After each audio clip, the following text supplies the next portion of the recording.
The crunch of Morg's sternum under Lyra's palm was the only sound in the sudden, vacuum-like stillness of the feeding nexus.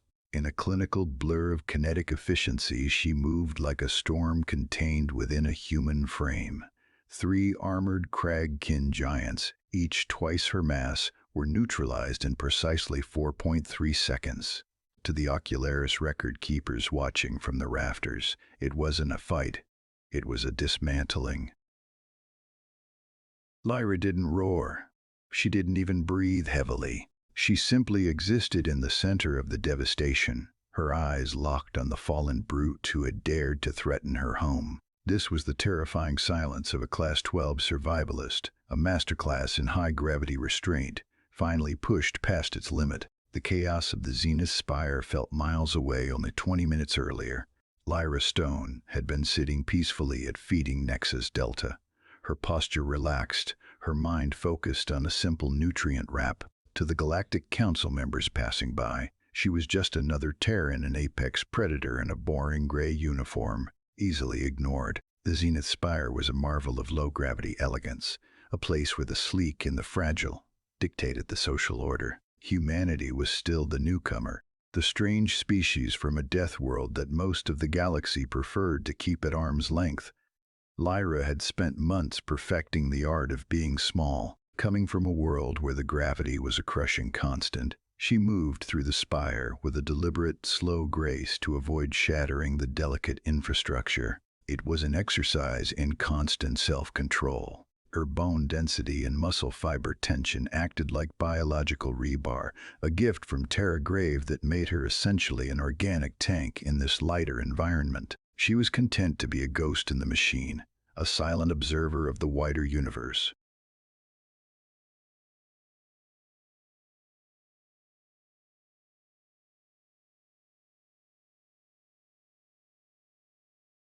The cragkin was a mountain of jagged scales and arrogance, a species that prided itself on being the undisputed heavyweights of the local cluster. He didn't see a threat when he looked at Lyra. He saw a soft, small creature occupying a prime viewing seat. With a low, guttural growl, Morg flipped her table. The plastic shattered, sending Lyra's meal skidding across the polished floor.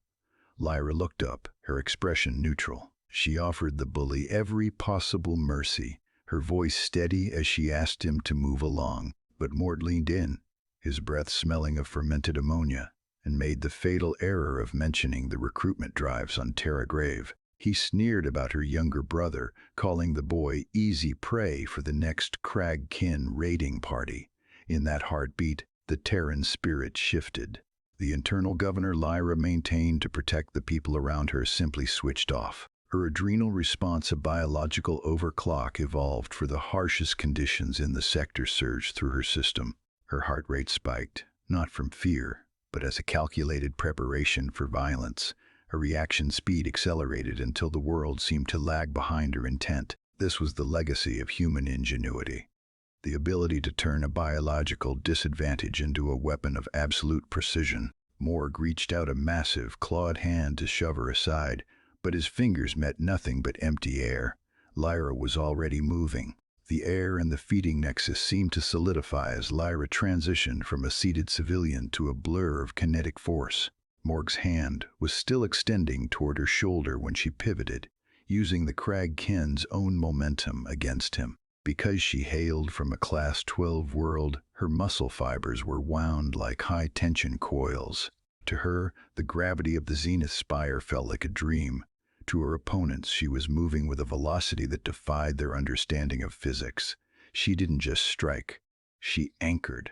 Her first blow took Morg in the solar plexus, a precise application of force that bypassed his thick scales. The shock wave of the impact rippled through his massive frame, knocking the breath from his lungs. As he buckled, 2 of his armored kin lunged from the sides. This was where the human heart met the cold reality of the predator. Lyra felt the magnetic pull of the conflict, her protective instincts for her brother fueling a surge of pure, focused energy. She ducked a sweeping claw that would have decapitated a lesser species, her body low to the ground. With a sudden burst of power, she drove her shoulder into the second attacker's knee. The sound of snapping chitin echoed like a gunshot. The third crag kin hesitated for a fraction of a second, a fatal mistake when facing a Deathworlder. Lyra used that window to bridge the gap, her movements fluid and rhythmic. She wasn't just fighting, she was displaying the ultimate trait of humanity: persistence. Her cardiovascular stamina allowed her to maintain this peak output while her enemies began to flag in the face of her intensity. With a final, rotating strike, she sent the third brute crashing into a decorative pillar. Morg scrambled to his feet, gasping for air, his eyes wide with a newfound primal terror.